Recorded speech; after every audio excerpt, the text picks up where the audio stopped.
حنفی سے متعلقہ مسائل کے ساتھ ایک دفعہ پھر آپ کی خدمت میں حاضری کا شرف حاصل ہے۔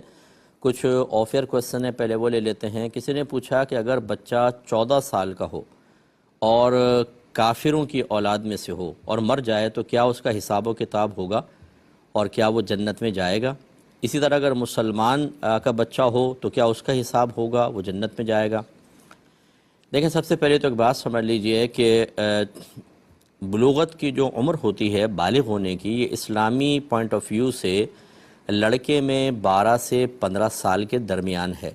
یعنی 12 سال کے بعد اگر اس کو احتلام ہو جاتا ہے یا شادی کر لی اور اس کی زوجہ بالفرض پریگننٹ ہو جاتی ہیں تو وہ لڑکا بالغ کہلائے گا۔ لیکن اگر 15 سال تک ایسا کچھ بھی نہیں ہوا تو 15 سال کے بعد بلوغت کا حکم دے دیا جائے گا کہ بالغ ہو گیا، اور بچی میں یہ عمر 9 سے 15 سال کے درمیان ہے۔